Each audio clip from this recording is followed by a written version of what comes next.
It's hard to estimate exactly how many people are in danger at this state, but we know that there is many, and they're mainly in the Buzi and the Pungwe areas to the west of us.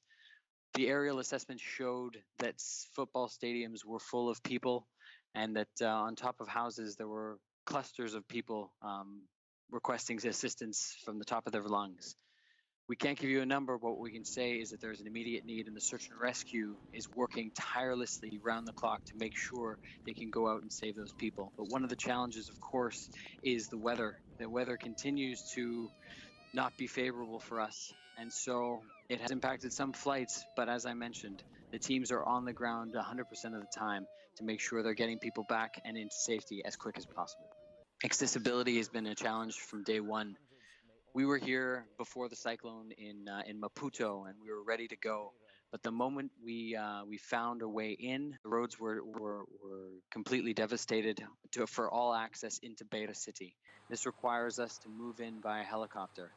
And right now, this is the only get into Beira cities via air and by the seaport.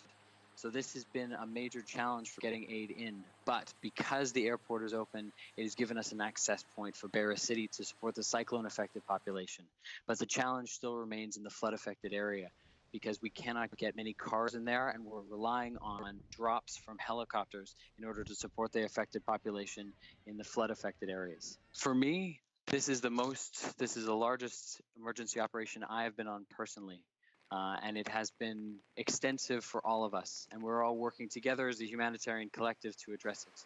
But it is immense in its magnitude. What we want the world to know is that the Red Cross and the international community are here to support the government of Mozambique in supporting the affected community, providing immediate relief assistance, providing immediate search and rescue, and helping them to regain their footing in this awful disaster. We are expecting to be here for some time to support this initiative and have launched an emergency appeal to do that.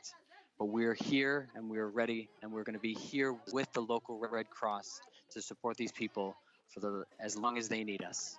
It's hard to say how long it'll take, but through our local organizations, through the Red Cross, for instance, the Red Cross of Mozambique, we have an entry point to support these people for many years.